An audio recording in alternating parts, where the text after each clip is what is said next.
Okay, in this demo we're going to install and hack Windows XP. And the first thing is, where do you get Windows XP?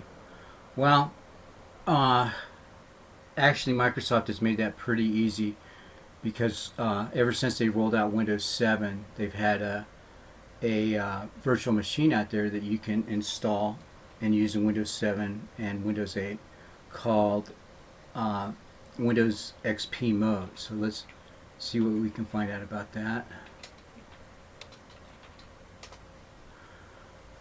Now, Windows XP mode actually runs in Microsoft's virtualization product, Virtual PC, but that's not really a problem since everything works in it. So let's see what we can find out about XP mode. Uh, so they give you a warning saying it's no longer supported, which is okay for our use.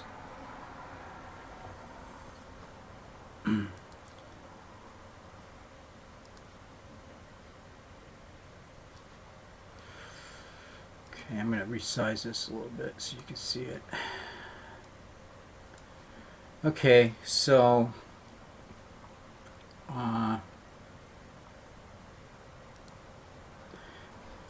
this is what I wanted to show you. Notice that there are two XP modes.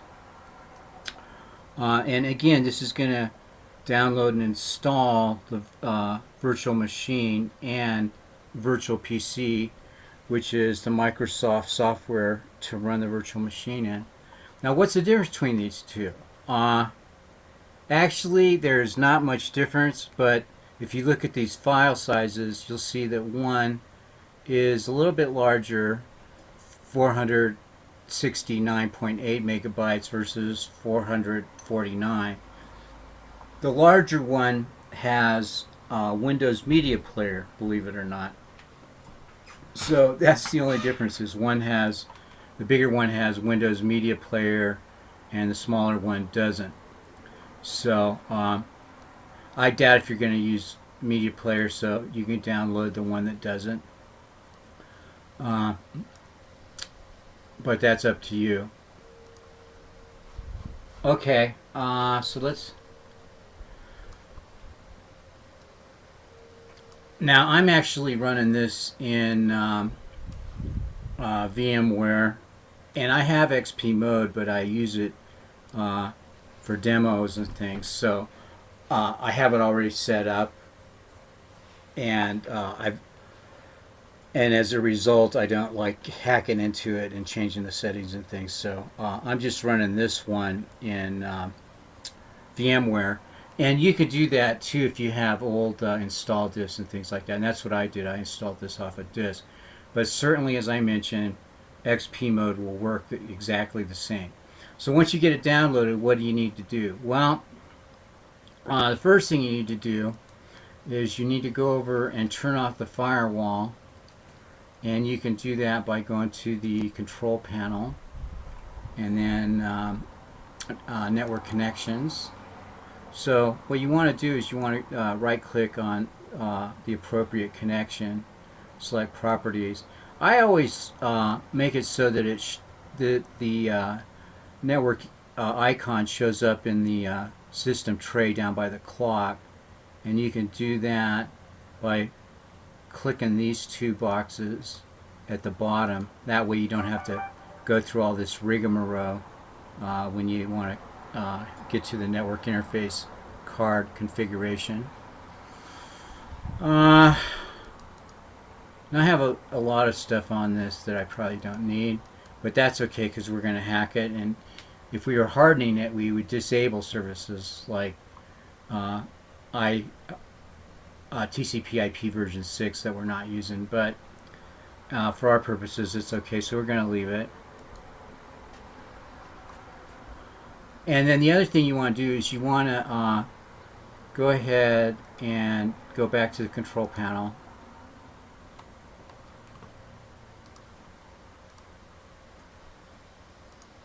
and we'll select add or remove programs. Okay, here what we want to do is we want to add or remove Windows components here on the left. So that brings up this little dialog box. Go ahead, I mean, you don't need gaming and things, but you know, we are hacking into this, so we're going to enable everything, including the web server. And why isn't it all enabled here? I could probably enable remote desktop. I'm going to leave this, and let me tell you why. I installed this off a disk, and so if I was to enable this, it would want me to put the disk back in, and I'm not going to interrupt and do that. Now the funny thing is, when you download XP mode, it doesn't do that. It has the disk that already installs all the software, so when you change everything, it's not going to prompt you to put the disk in. It's just going to go to that downloaded image that you did. So, but since I downloaded or I installed this off a disk, if I change anything now, it's going to want me to put the disk in. So I'm not going to. So I'm going to leave it. But I do want to point out that I have IIS installed, network management and monitoring tools. Some, you know, I'm not going to use Explorer, but I have all the network services, network file and print services. I'm not going to use Outlook, but surprisingly, this one has Windows Media Player, but I don't really need that or the bottom two. So probably when I'm not doing this, I will uninstall those. So basically we downloaded it, we disabled the firewall. Once you get this icon down here to disable the firewall, you just click it, select Properties, Advanced, and then Settings. Here you just click Off, and so that'll turn off the firewall, which is what we want.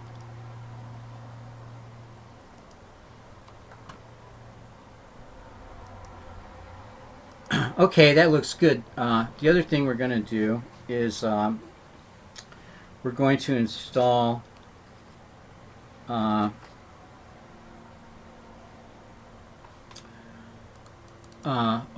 flag file, and we're going to put copy con for copy console.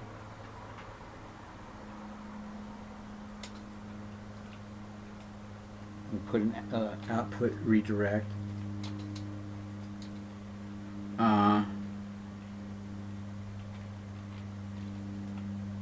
Secret attacks.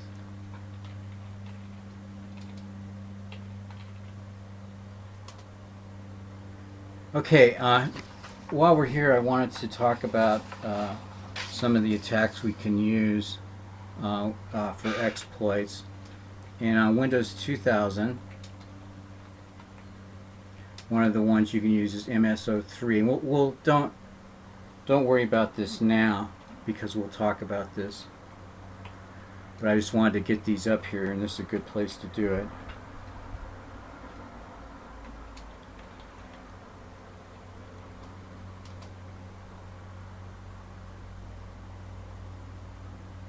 Then Windows XP.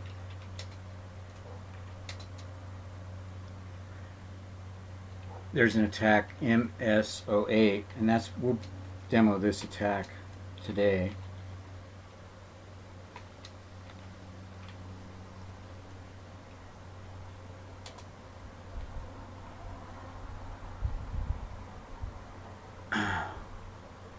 And then for Vista, you have the MS 09 050 SMB2 negotiation. We'll talk about that. Okay, now we can hit Control Z. Okay. So those are some of the, depending on what operating system you're using, those are some of the exploits you can use. The other thing we want to do while we're here is we want to do an IP config to get the IP address. And here we can see it's 216. So make a note of that, 216. Okay, we're going to switch over to our Kali Linux here.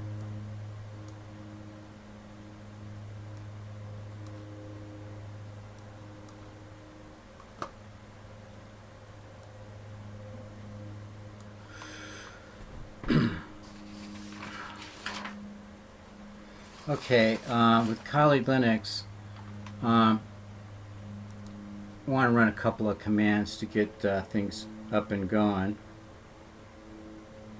So the first thing we're going to do is service VMware tools start, and then we'll use our up arrow, and we'll put in our Metasploit database, which is PostgreSQL.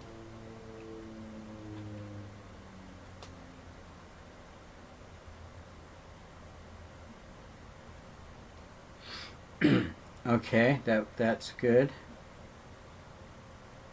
And then we'll start the Metasploit service.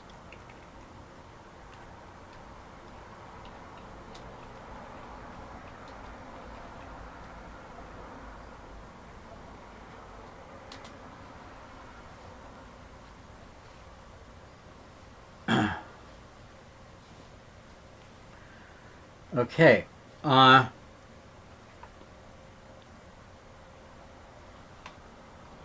Let's go ahead and go over to Kali Linux.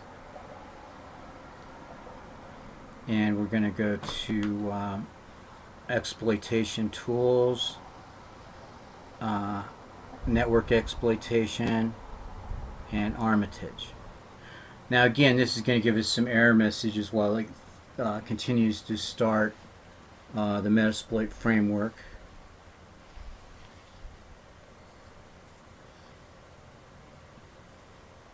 Let's take a minute to get going. We'll hit connect. Yes.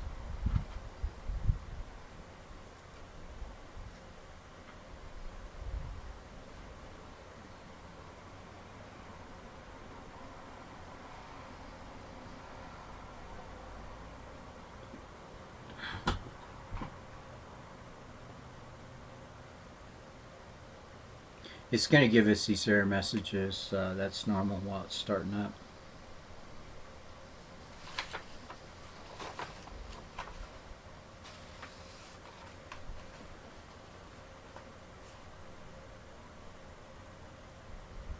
It'll take a minute to get running here.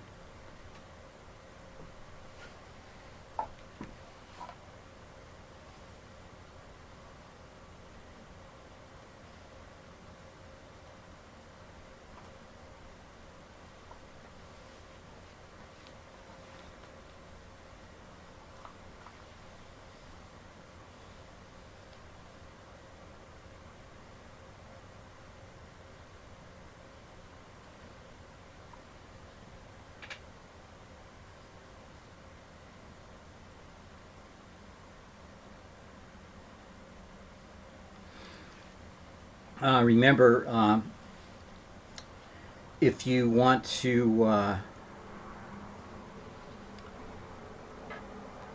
renew and refresh the interface, there we go. Okay.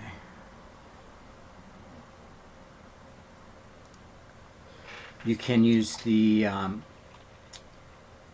sudo dhc client command.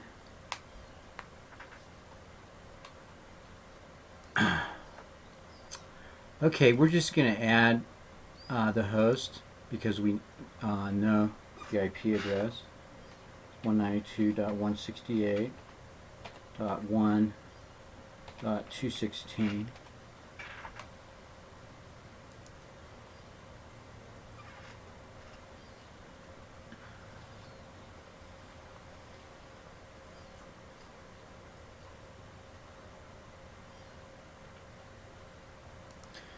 Okay, so we have a host, but it doesn't know anything about it, does it? So let's go ahead and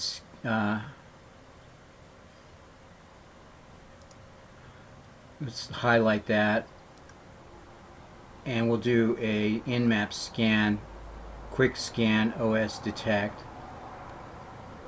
These are all profiles set uh, that correspond to the profiles in ZenMap, in case you're wondering. So, okay, now that's scanning.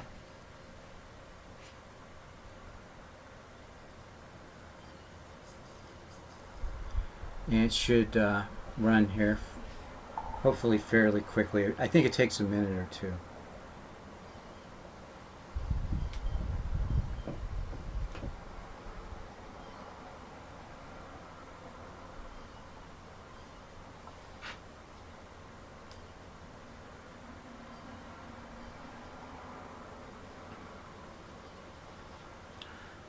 And when it does finish the OS detection, it should give us a icon which corresponds to the operating system. In Armitage, the different Windows systems and Linux have different icons.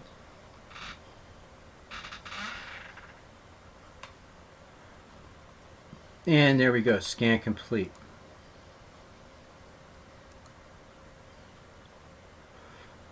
So this first time we're just going to throw everything at it. So we're going to do a Hail Mary.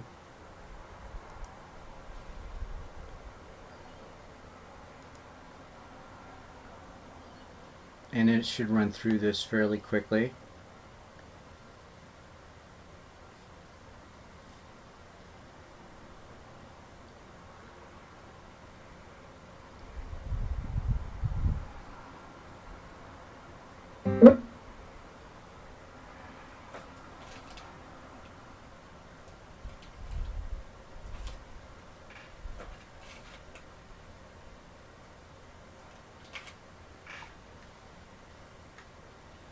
And what that does is, based on the OS, it's going to throw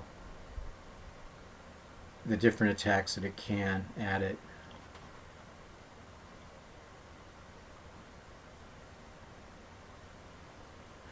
And then after it determines which attacks are appropriate, it's going to just run through them.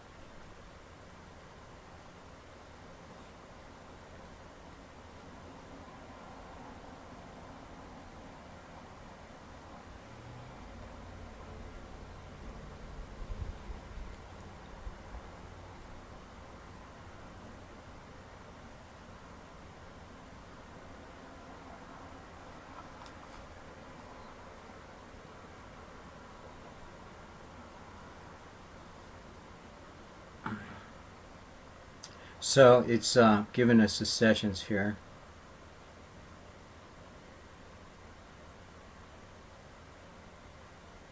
And it's going through them pretty quickly, really.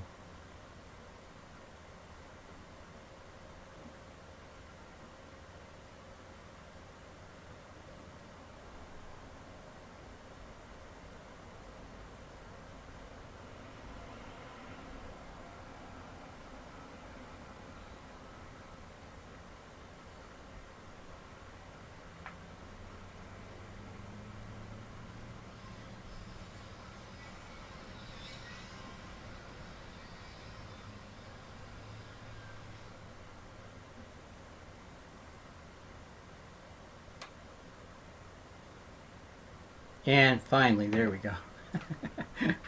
You can see it has the lightning bolts on it.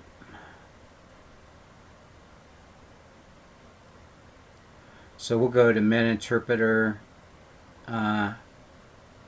interact with the command shell.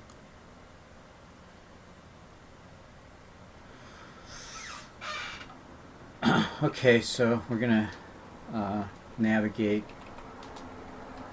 to the appropriate directory. There we are. Now we can go do a directory listing. And we're going to use the type command type.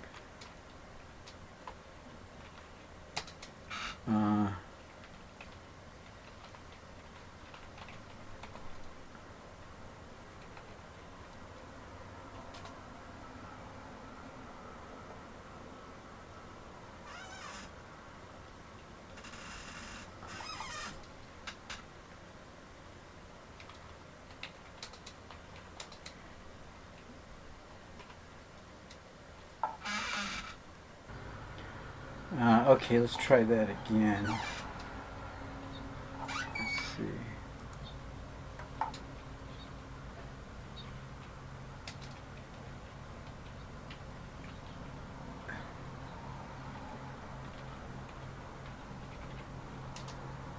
There we go. That's what we printed in there. Okay, let's go ahead and clear this host. And that way the Metasploit database will forget the attacks. We're going to try this MS08 attack. So let's go ahead, add the host. That was 216, as you recall. 168.1.216.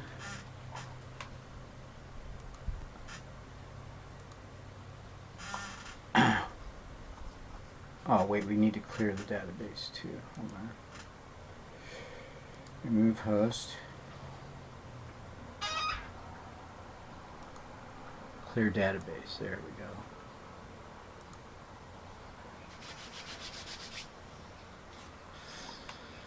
go. Okay, add host.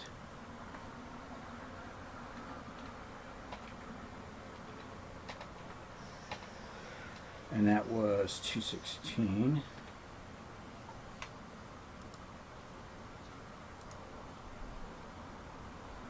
Huh.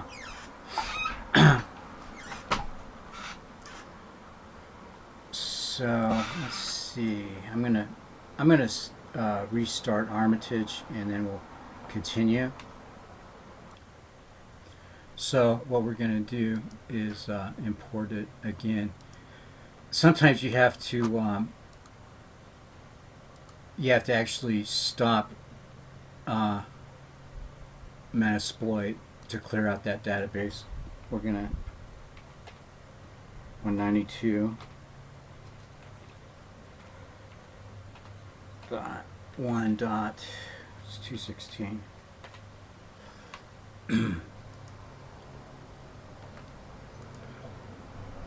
Okay, there we go. So let's try some of these attacks. If you recall, the first one was MS03 underscore 26. Now that was for a 2000, and this is an XP box, as you recall. So this shouldn't work. Should be 026. So this would be on a Windows error. Now note that the remote host doesn't have the IP address set, but if we select that and then launch this again, yeah, there, now we have the remote host set. So you can select these in the viewer here to pass some information along to them. We could launch this one for Windows 2000, but let's go ahead and launch the specific one for Windows XP, and that is, if you recall, MS08 underscore 067. And there it is. So if we launch it, should have the remote host in. There it is, 216, and it has these options. We'll talk about those in a later video. Let's go ahead and launch that attack. Now normally you would scan it to find out what it is and things, but we already scanned it, so And there we're getting the lightning bolts. So we could interact with the command shell.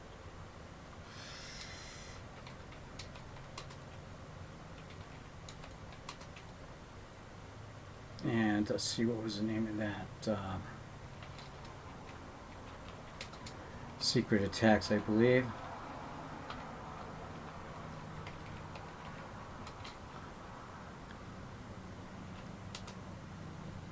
And there's our secret attacks. Okay, very good. Hope you enjoyed this. And the next thing we're going to do is we'll try a browser payload attack. We may open up some other Windows boxes on our next video. We'll have to see how we're doing for time. Thanks for watching.